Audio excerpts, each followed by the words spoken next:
If you enjoyed this video, please like, share, and subscribe. And please join me on my website at nanice.com. Thank you.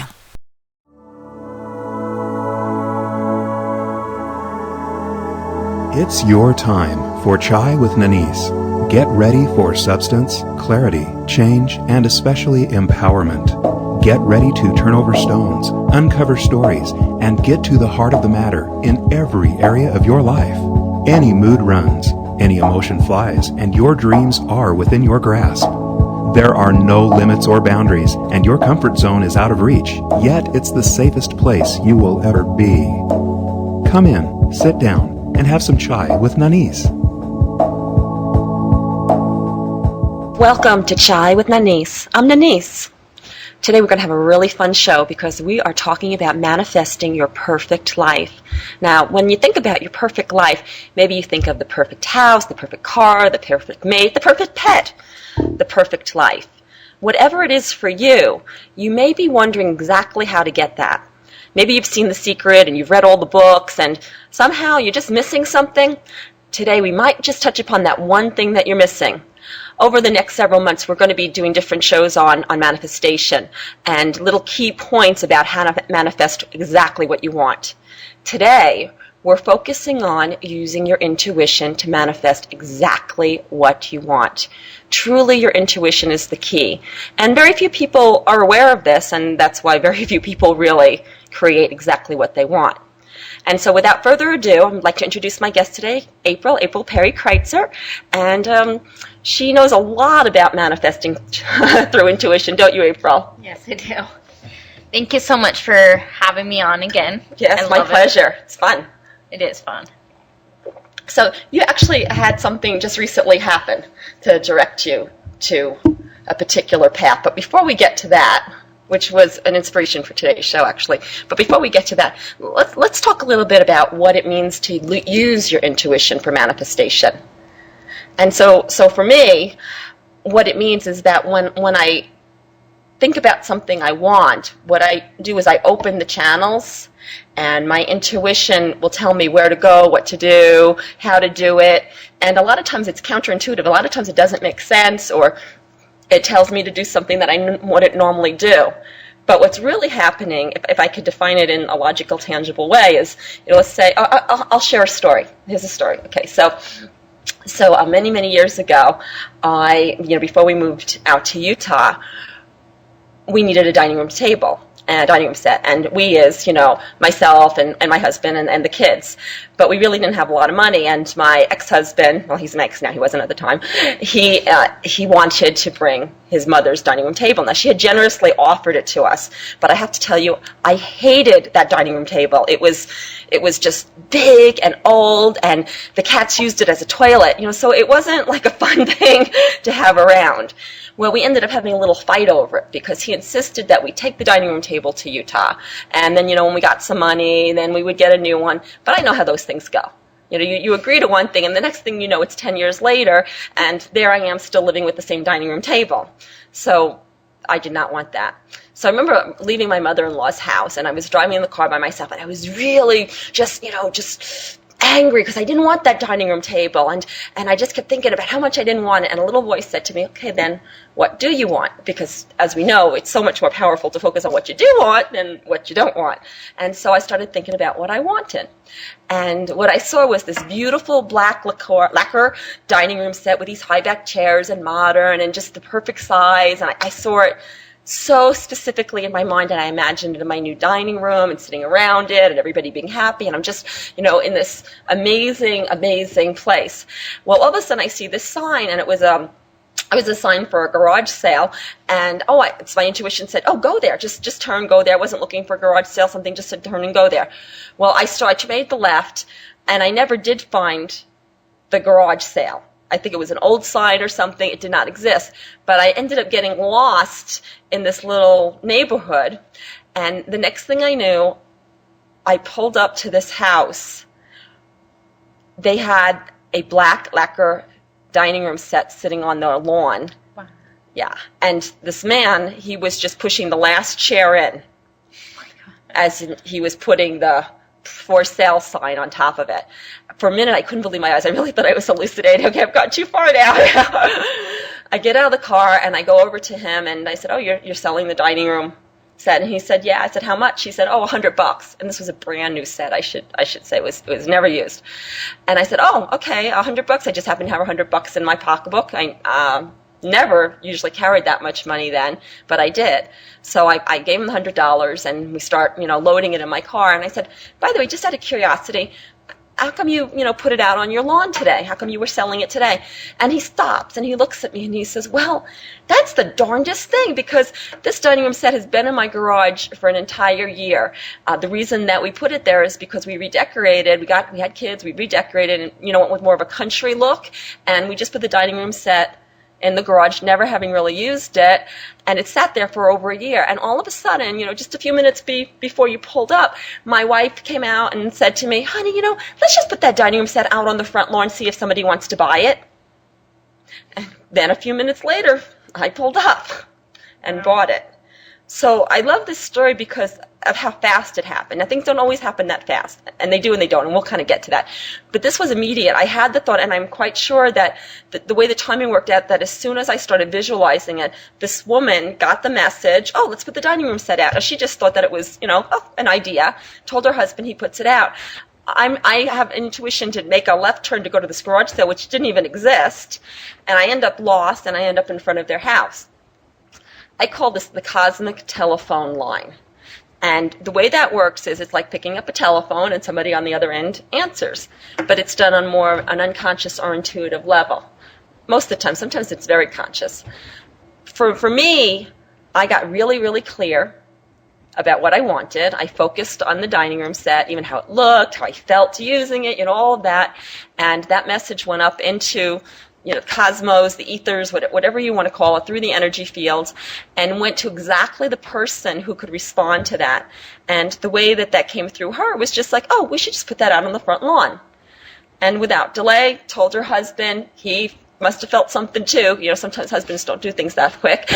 And he did. He put it out on the front lawn, and lo and behold, I pulled up just minutes after he put it out there. He's pushing in that last chair as I pulled up.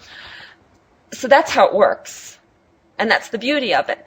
And I think a lot of times that people don't get what they want because they don't listen to their intuition. Now, I could have just as easily said, "Oh, I don't feel like going to a garage sale," or, maybe that is an old sign, or, "Oh, I've got to get home," or whatever. But my intuition told me to make that left turn. I believe that this happens all the time to people, that they put something out, "I want this," and they're directed to go a certain way, but the logical mind says, "Oh, I don't want to do that, that's silly, I don't have enough time, I don't have enough money," lots of excuses, and then they never really listen to their intuition and miss huge gifts. Huge gifts. Wow. Yeah.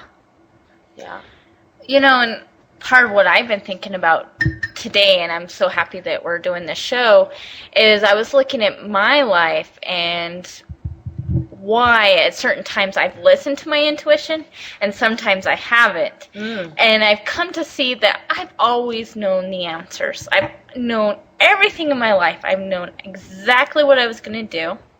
And I realize what stops me is my resistance or the self-chatter that I do. "Well, I can't do this because of that, or this and that." And then I fight against it. But honestly, I always keep going back to it anyways. Whether it's years later or being led in a different direction, I'm being led back because that's what I know I want to do. Right. And I think that's what's happening is now people are listening more to their intuition because it's just leading them to what they really want to do with their lives. And especially now, I think that's why things are moving so quickly. Yeah. That's a great point, because I see that too. I see people listening to their intuition more than ever. Still not enough, but more than ever. And I think you're right. And partly that might be that after you do something over and over again and you realize it doesn't work, your mind starts saying, "Okay, all right, I need to do something different now." And we start allowing for different possibilities. And I also think it's happening because the energies, the frequencies on this planet are altering, and they're being raised to such a high frequency and continue to do so, that it's almost like you can't help but notice that something's going on inside you. You may not know what that is, but something, and maybe the voice is getting louder, or the feelings are getting louder, or the messages are coming stronger. But you're absolutely right. It's getting more and more powerful every day, I see. Yeah. Well, it makes me think of a couple years ago. I was in Maine with my dad, and I was sitting in the back seat, and I was sleeping, so tired, and I remember just being jolted awake, and just this feeling of I have to move now. But it was just this strong thing that I could not ignore. There was absolutely no way I could ignore it, and I just felt like someone just pushing me out of my seatbelt, pushing me into the next seat, and right before I even knew it, the car just started spinning. We got whammed before I could even know what had happened. And we must have spun like 4 or 5 times. And when the ambulance came, because I had hurt my neck, not too bad, and they just kept saying to me, thank God you weren't sitting on that side. And I was crying so much that I couldn't believe, but I was sitting on that side, and the whole door just literally just flew off. I mean, there's just no way I would even been here. And I just look at that, how easy that was to listen to, but how strong it was. Yeah. If anything less, I probably would have just ignored it. Yeah. But that just kind of shows me how even just the little intuition could be just as important as you don't know the why. Bigger, why we're being led that way. So you're sitting on the. Most people, when they get in a car, if they don't sit in the middle seat, okay? They usually sit, by the door. So there you are, you're sitting by the door, and you're sleeping. Something jolts you awake, and what, do you hear a voice, or is it a feeling, or what is it that tells you to quickly move to the middle seat? It was, if I could describe it, it was like someone yelling at me in my head, as loud as you could yell, and then shoving me. It was like I wasn't even doing it. It was like something. Some energy. Some energy was just shoving me over. Wow.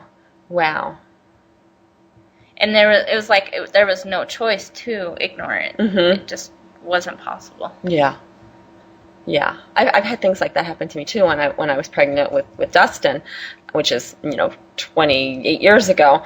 I was ready to cross the street, and I was pretty pregnant at that time. And this was a residential like area, it wasn't like a major street or anything. And I'm about ready to cross the street, and I have the light, and all of a sudden it was like something just pushed me down the block. Like there was like no choice. It's just like, so I started going down the block, and within seconds a car spun out in the crosswalk where I would have been. No doubt this car would have hit me. No doubt. And it's interesting because that is definitely one way intuition works. So intuition can, talk to you. It can almost physically move your energy. Now, having said that, how many times does that happen to someone and they resist it? Because we still have free will. Mm-hmm. So it's like the energy can be there to direct us away. We can feel it, we can hear it, we can see something, but we still have the choice whether to listen to it or not. Yeah. The funny thing about intuition, because I've taught many intuition classes over the years, that do workshops on intuition development. You're actually connected, and your intuition is on 24 hours a day. It never goes off. Why it seems like it's on and off is because sometimes we listen to it, and most of the time we don't. But truly, there's not 1 second of your life that some greater or higher power, whatever you want to call that, is speaking to you and through you, if you allow it to. Now, why do you think it's so hard for people to listen to their intuition? Well, I was looking at it personally in my life, because I've been really looking at that. That's, sometimes I listen to it, sometimes I don't. Mm-hmm. And I think a lot of people think they're crazy. Yeah. Or if it doesn't make sense, right, or if they can't find a reason behind it, right, they try to make, well, if I can find an explanation behind it, then I can follow it. But otherwise, it's hard for people to just go with it. Mm-hmm. So I think that's the biggest reason. Yeah. So the rational mind gets in the way. And that's how we're brought up. Is it not? I mean, we're brought up, you use your mind, you think for yourself, and, mind, think. And really, the interesting thing about that is that is not the purpose of the mind. The mind is like a tool of your higher self, but we think that it's the central focal point, so we have to process everything through our mind. It really all it is. It's like your arm or your hand, and I don't see people going around like looking at their hand saying, "Hand, what should I do? Hand, what's next?" And it's the same thing. It just seems that the brain is more conscious and it makes logical sense.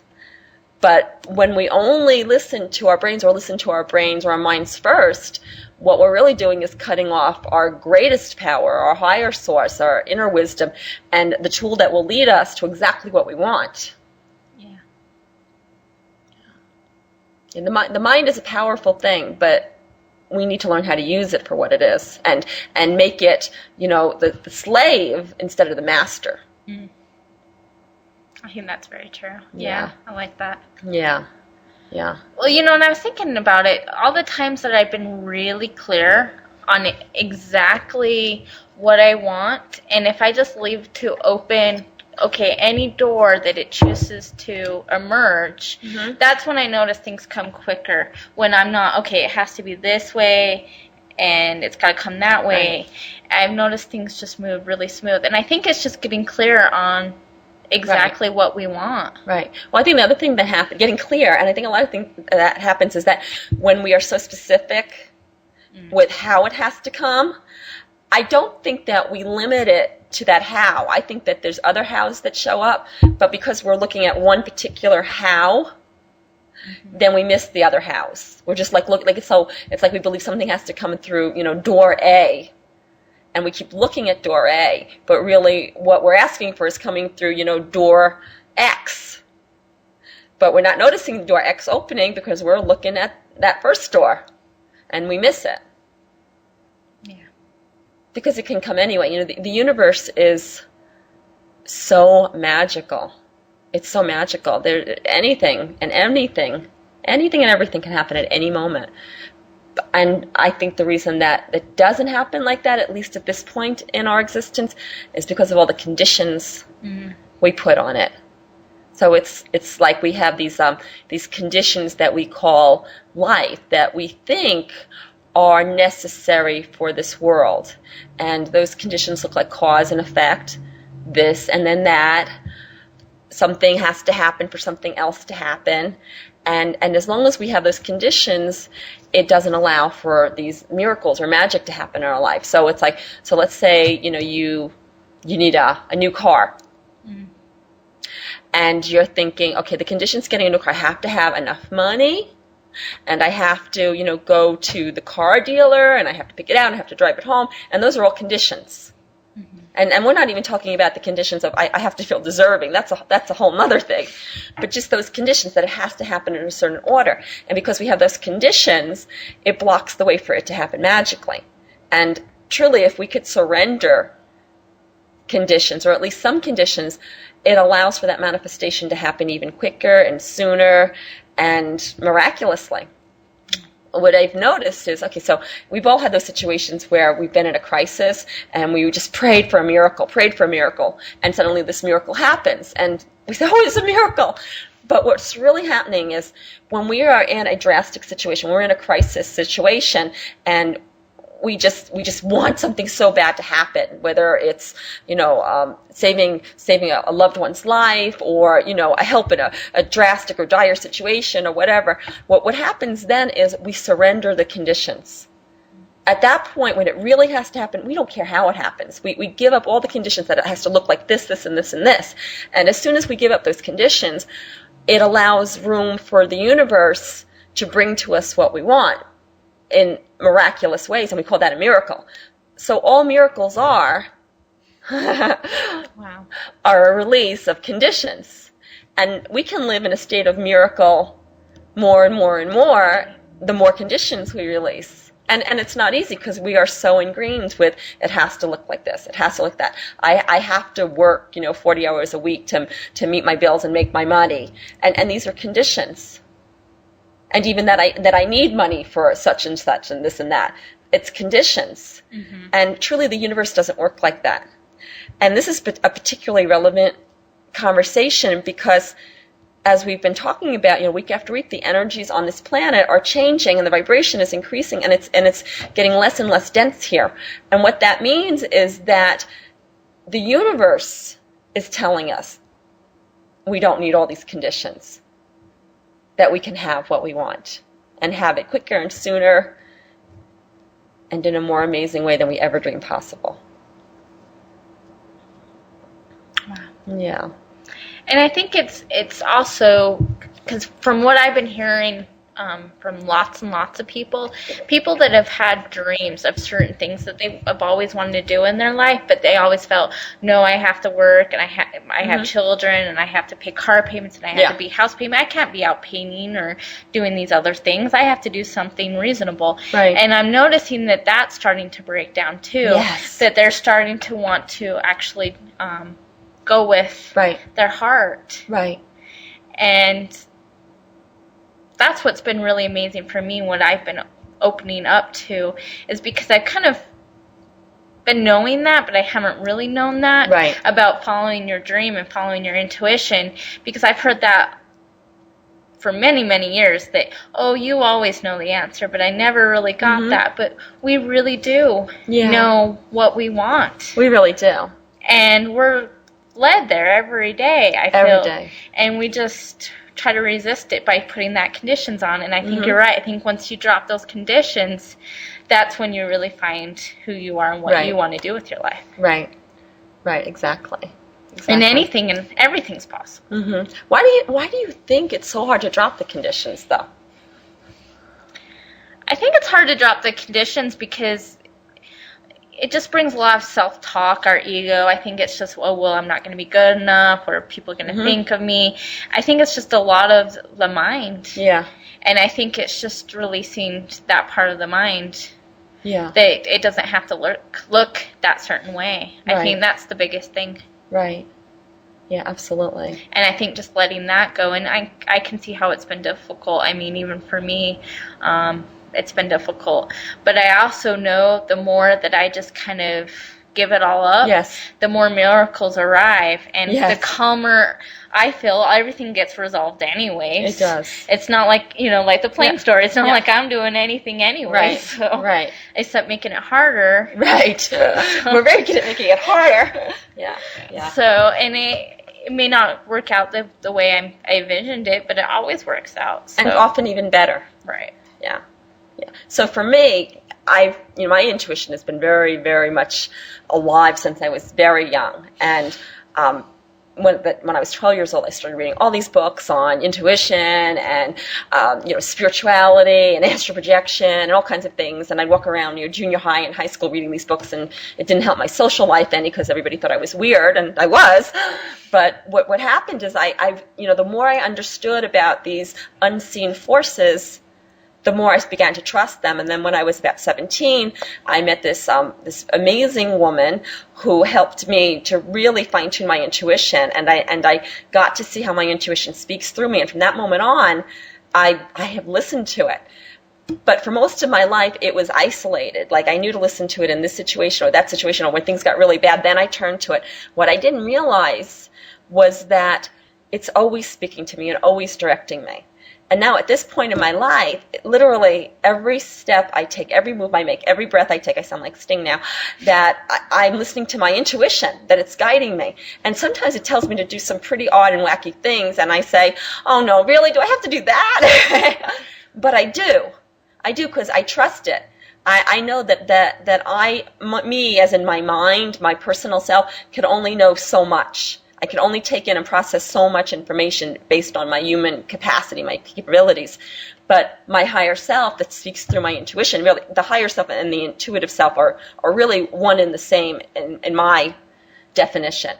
So when I listen to this higher self speaks through me, which knows everything, and when I say everything, it's attached to every bit of information that has ever existed or will ever exist in the entire universes of universes, and the whole God mind. It contains all that information. And so doesn't it make more sense to listen to something that contains all that information? So when it tells me, and sometimes I call them they because it feels like this huge group of beingness, so to speak, for me anyway, that when they tell me to do something, I know to do it. I trust it. I trust that somehow it's in in my benefit, or whoever benefit they're asking me to do it for.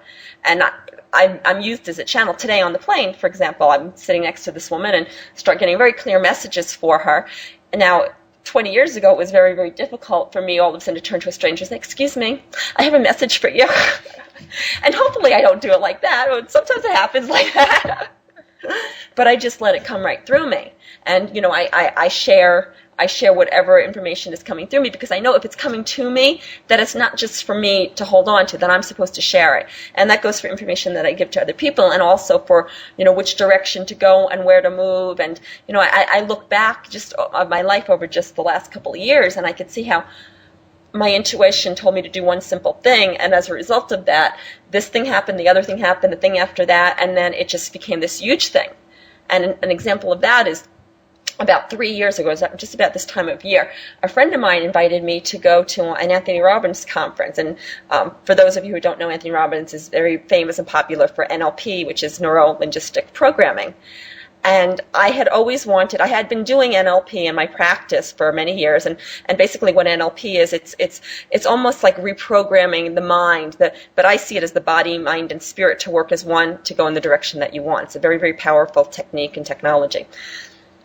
Well, anyway, I had been doing NLP for many years, but I had never been professionally trained, and I had always wanted to, you know, get professional training, but really, I only wanted to do that if I could study with, like, the originator of NLP, and I thought he was dead.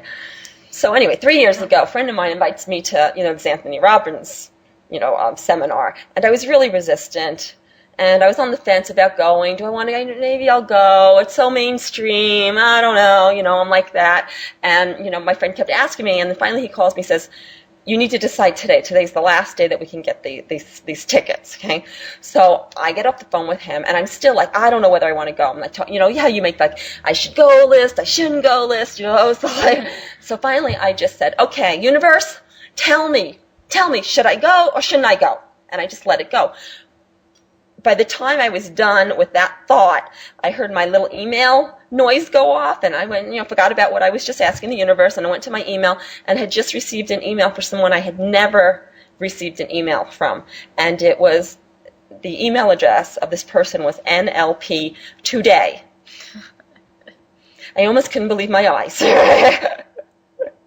And I stood there just staring at it. And I called my son, Dustin, what does this say here? He says, NLP Today. And it was very clear. Mm-hmm. You know, I'm asking, should I go to this NLP conference or not? And not only did it say NLP, it said today. In other words, now you go. Right. And immediately I got back on the phone with my friend, yep, I'm in, because there was no doubt. It came to me that quickly and that precisely. And really, at that point, it needed to be that precise, although information often is not that precise. As a result of that, I ended up signing up for, you know, a bunch of these seminars through Robbins, and they were wonderful. I highly recommend them.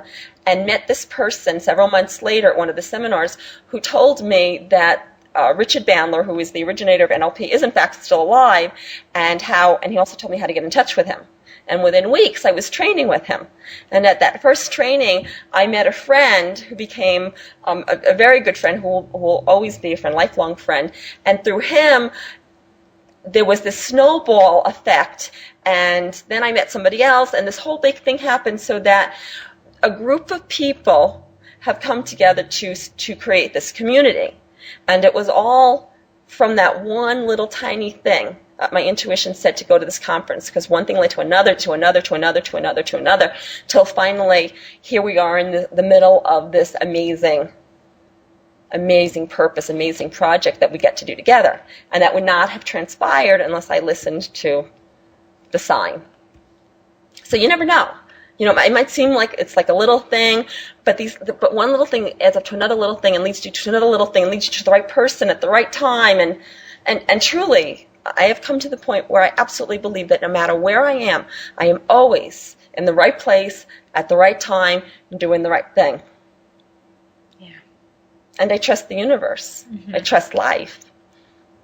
Even when it seems like it's working against me, I know it's working on my behalf. I have no doubt. And one thing, you know, I can probably see that some people, they don't know really what their intuition is, because I was just thinking of that. Right. And They're the thoughts that you have every day, and it might be something that you kind of want to do. Yeah. Let's see. For example, maybe you want to go to a conference or something that just kind of pulls up, but then you're like, no.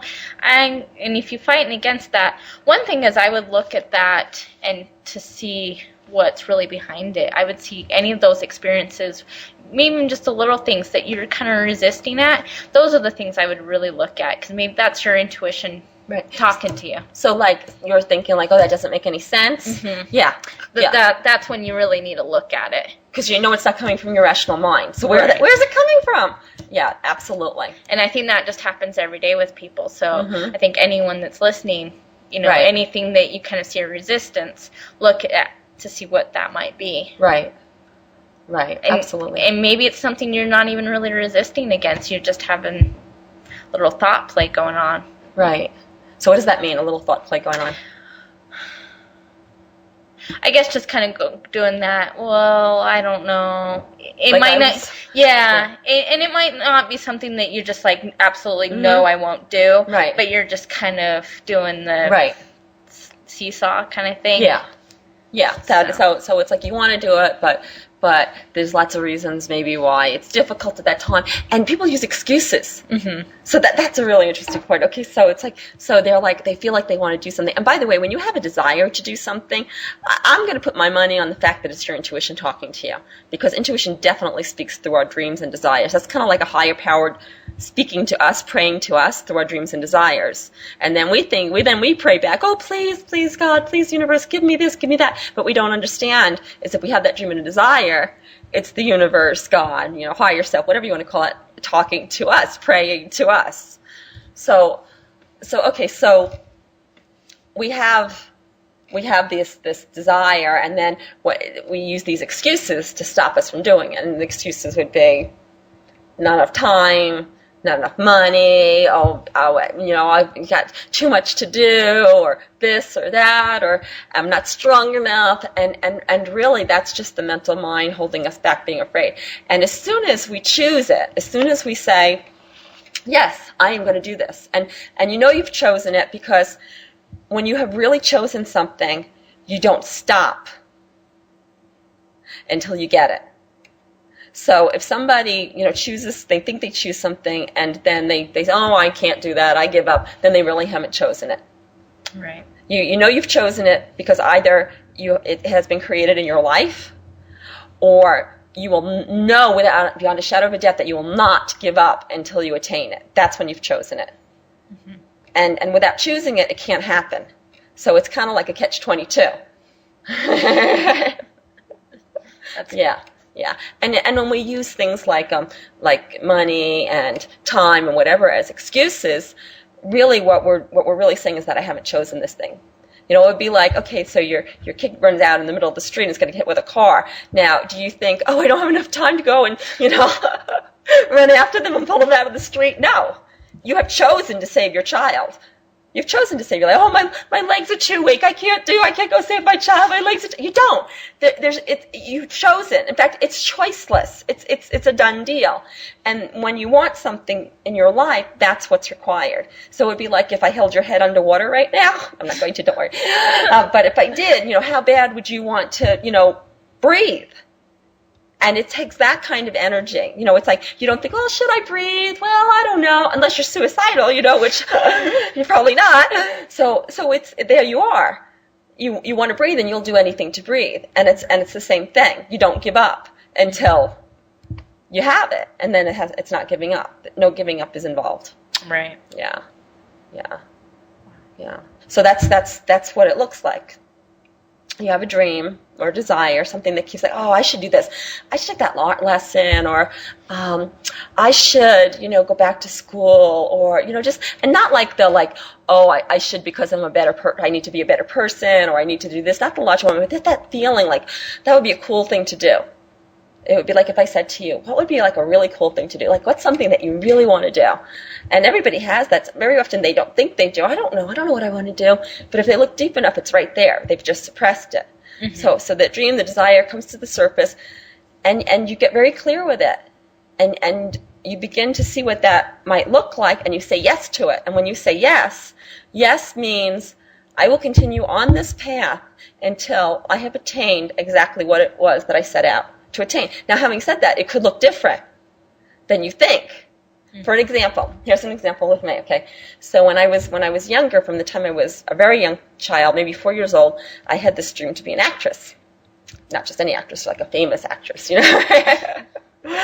And the dream stayed with me. So when I was in high school, I was a theater major. In college, I was a theater major. I went to the Actors Institute in New York. I did, all these different plays, improv, a whole bunch of things, really thinking that I was going in the direction of acting. And at some point, that started to fade away. And I said, well, what happened to that dream? But really, what it was directing me to was public speaking and doing workshops and all that type of thing, keynote presentations. And as a kid, most kids, 4-year-olds, they're like, oh yeah, I want to be a speaker and I want to help people. And, that doesn't usually happen. So the way that my higher power spoke to me was saying, oh, I want to be an actress, and that would be so cool. So I went on this path of, taking all these theater classes and doing all these things to help me create a stage presence and have confidence in talking to people. But it was never to act. It was to speak. Wow. So a lot of times that happens. And truly, when I figured that out, the desire to be on stage and act, was gone. That's like a fun thing to do, sure, but it was no longer the dream. I realized the dream was always standing up in front of people and helping them. Yeah. So you get the dream, you get desire, you say yes to it, and you keep going until you attain it. But in that, once you say yes to it, the other thing that you need to say yes to is really listening to that inner voice. If that inner voice says, you know what, go to this meeting, or go to that place for dinner, or go buy this, or, watch this on TV, or turn the radio on now, or, wear this. Those are things that direct you. Mm-hmm. And you might even not know why, because one thing leads to another, leads to another, leads to another. Right. But it's important to follow that. And a good way to do that is you wake up in the morning and you say to yourself, okay, direct me on, where to go and what to do and what to say today. And then you listen, even if it seems crazy. Yeah. Yeah. Well, one thing, I was thinking about when I did Katie's school, she had Byron Katie, if anyone knows, she's came up with the work and 4 questions, and I went to her school last year, and it was really incredible because each day was so different, and they kept everything so secretive, like you did not know what was going on. And some of the activities, I was just like, are you kidding me? Because they just seemed so far-fetched. Yeah. I mean, it was just letting everything go. You no longer had an identity or anything to you anymore.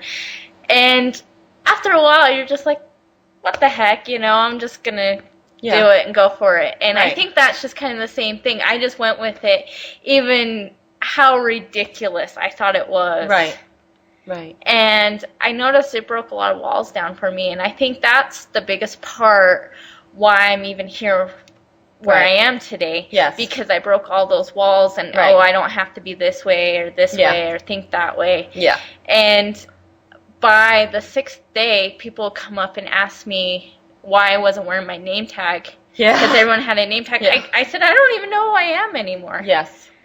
And that was just huge for me to be able to get to that place of just completely just taking my identity off. Yeah. Luckily, it didn't last any longer because you would have been naked too.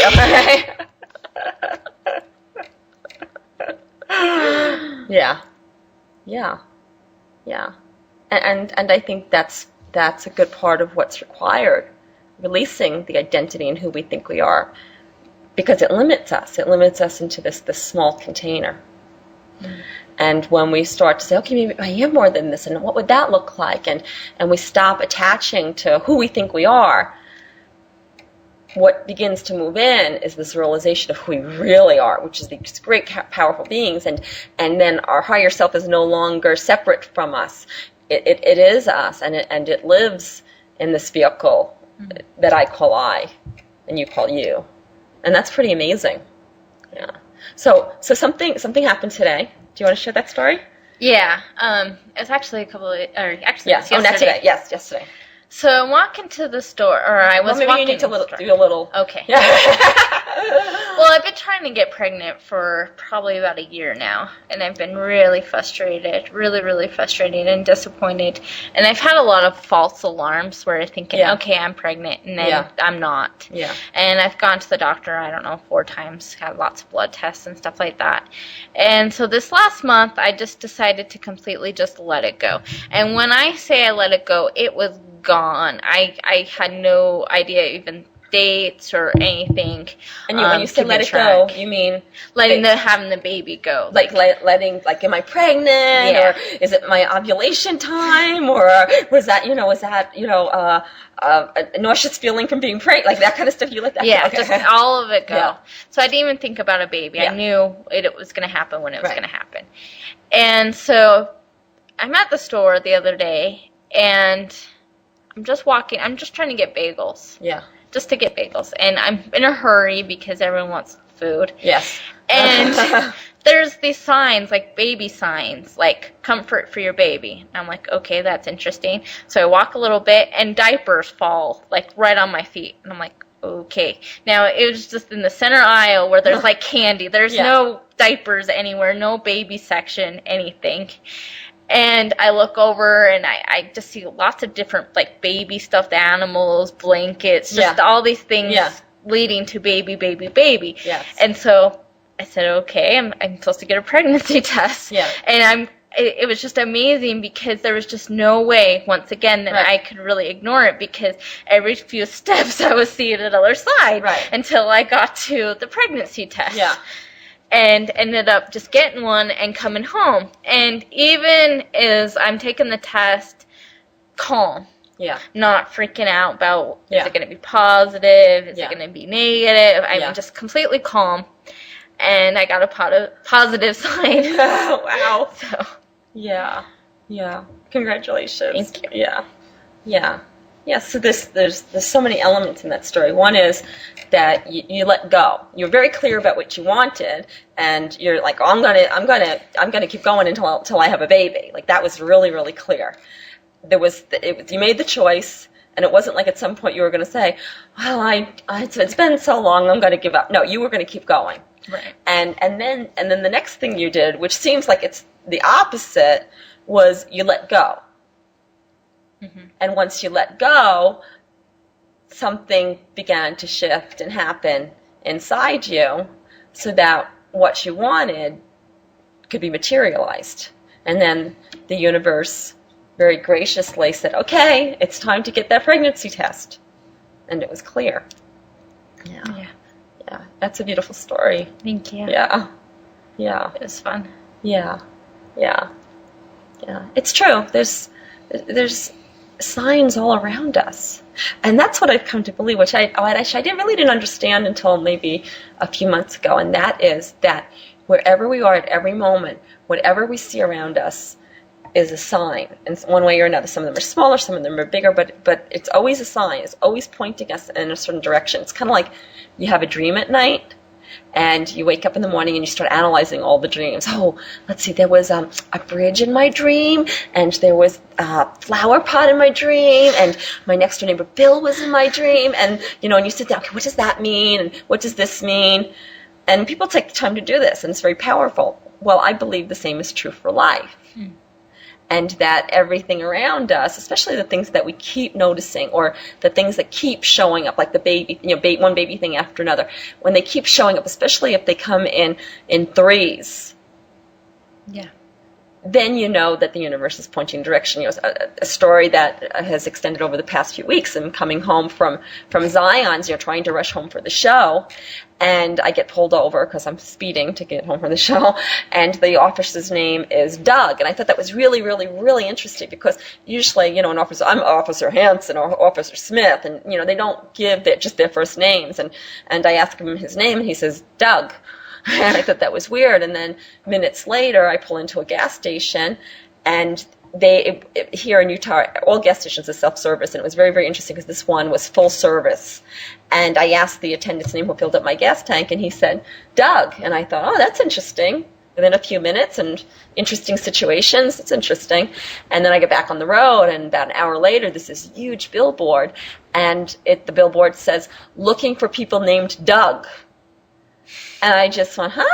Doug, Doug, Doug, all within a specific period of time. So I knew that I was being directed in a certain way, but I didn't know what that was. So I just kind of held on to that and kept my eyes open for something that had to do with Doug, and I didn't know what.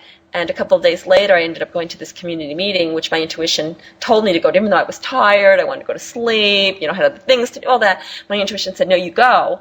And so I went, and when I got there, there was a gentleman that I had just barely known. I had known his wife, before she passed away a few months ago. And, as soon as I saw him, I said, oh, his name is Doug. And I immediately went and sat next to him, and we ended up having this amazing connection, and I was receiving messages from his wife. So I truly believe that she was trying to get my attention to help him by putting all these signs there. And truly, that's how it works. Yeah. Like I said, everything's a sign, but when you have things that are repetitive, that come in threes or more, that's something to pay attention to. Yeah. It's an amazing world we live in. It really is. It really is. Yeah, I read recently in a book, and I don't know if this is true or not. It might seem a little out there, but for those who listen to the show, we're a little out there anyway. And what it said in this book, it was a channeled book, so meaning like some higher beings channeled through some earthly being. And actually, I've read this more than once. I've read this in several books, that the earth was created as a vacation place. A vacation place. So meaning like beings from other planet would come here for vacation, kind of like, we go to, Mexico, or we go to Europe, or, we go to all these like special places as vacation because they're, this beautiful place. That's what the earth was created for. And it was considered to be the most beautiful and miraculous and amazing place in all the universe. And we get to call it home. How lucky are we? And even if that's not true, if we just wake up and we look around, there's so much beauty. So much beauty. No matter where you live, there's the sky, there's the sun, there's clouds, there's rain, there's snow, there's the smell of moist air. There's people, the most beautiful of all. If you want to see beauty, just look into someone's eyes. It's there. Sometimes you have to look a little deeper than other times. But I'll tell you that when you stop and look deeper, you get to see the real person. And that shifts something inside of them. A lot of times we go into a store or something, or, go into work, and, there's somebody there that's just, not in a good mood. And our instinct is to avoid them, get away from their negative energy. But really what's happening is they're screaming out for love and connection. And if we just take a moment to look a little deeper, to see who they really are beneath the fear, the anxiety, then what happens is something begins to shift inside of them, because they sense that we're looking past that, and then they get to look past that too. You can't look within someone without also directing them to look there too, even if no words are said. So yes, this is a beautiful place we live in. And I think the more we see beauty, the more we recognize beauty in others and in ourselves, the more beautiful and amazing it becomes. And in that way, it would be nearly impossible for our dreams and desires not to be manifested as well. Yeah. Any closing words today, April? I just love it. I think it's fun. I think once you break down all the walls and see how you can have anything and everything that you've ever dreamed of. Yes. Once you really feel that, it's so exciting. Yeah. So exciting. So exciting. Thank you so much. Thank you. Yes, it's true. Your dreams, your desires, they're a higher power speaking to you right now. And you are the vessel to create them, to manifest them in your life. I would love to hear about what your dreams and desires are, and I invite you to visit my website at nanice.com, nanice.com, and just email me from the site, or my email address is nanice@nanice.com. And I want to hear about what it is that you want and what you dream to be possible. And if enough people write in, what we can do is we can create a manifestation board, and we can, list our manifestations on like a manifestation blog, and we can help each other manifest our dreams and desires by putting energy into each other's dreams and each other's desires. And, when two or more people come together, magic happens even faster and greater than ever before. And so tonight, I invite you to really start listening to that voice inside you. Really start listening to those visions inside you. Really start listening to the feelings your body is telling you and directing you. And once you start doing that, really doing that, where you realize that your body, your mind, your spirit are all tools to help point you in the direction of what you really want, then life turns around so quickly, so easily. And you truly can have everything you have ever dreamed possible. You have been listening to Chai with Nanice. I'm Nanice. Have a great week. Thank you for having Chai with Nanice. Please go to www.nanice.com for great free stuff that will empower you to live your best possible life. Free books, articles, shows, meditation audios, and so much more at nanice.com. That's NANICE.com. Nanice's books are also available in all major bookstores and Amazon. Check out The Infinite Power of You, Even Gandhi Got Hungry and Buddha Got Mad, Zest Point, Lip Prints, and many others by Nanice Ellis. To find out about one-on-one coaching and how Nanice can personally coach you to experience your best life possible, please email mybestlife@nanice.com.